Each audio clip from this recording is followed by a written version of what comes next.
the story of the Jews' actions toward Christ and his disciples. In the land of Palestine, particularly in Galilee and Judea, a young man named Jesus of Nazareth appeared, son of Mary, bearing a divine message that called for love, repentance, and a return to God.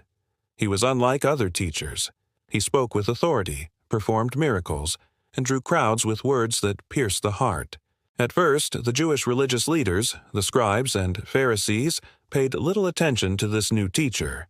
But as his popularity grew, his teachings began to challenge their authority, expose their hypocrisy, and condemn their rigid adherence to rituals devoid of spirit.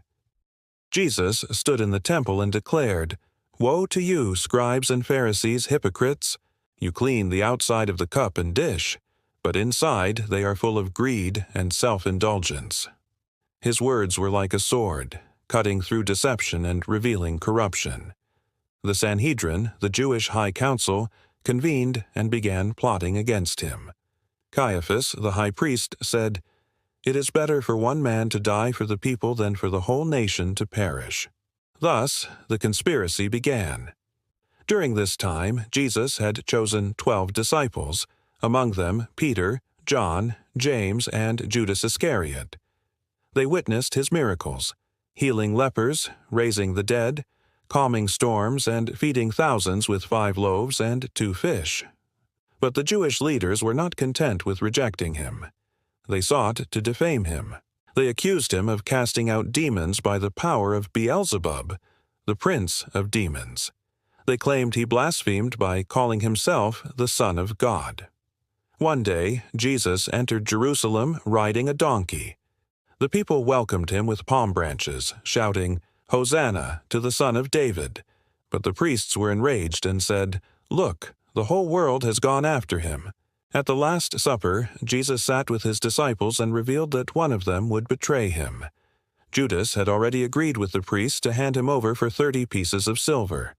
In the Garden of Gethsemane, Judas came with soldiers, kissed Jesus, and said, "Greetings, Rabbi." And Jesus was arrested. He was taken before the Sanhedrin, where false witnesses testified against him. The high priest asked, "Are you the Messiah, the Son of the Blessed One?" Jesus replied, "I am, and you will see the Son of Man sitting at the right hand of power and coming on the clouds of heaven." The high priest tore his robes and said, "He has blasphemed. What further need do we have of witnesses?" Jesus was then handed over to Pontius Pilate, the Roman governor, who found no fault in him but succumbed to the pressure of the Jews who cried out, "Crucify him! Crucify him!" Pilate released Barabbas and condemned Jesus to be crucified. Jesus carried his cross through the streets, mocked by the Jews who said, "If you are the Son of God, come down from the cross." On Golgotha, he was crucified between 2 thieves, and above his head was written, "Jesus of Nazareth, King of the Jews."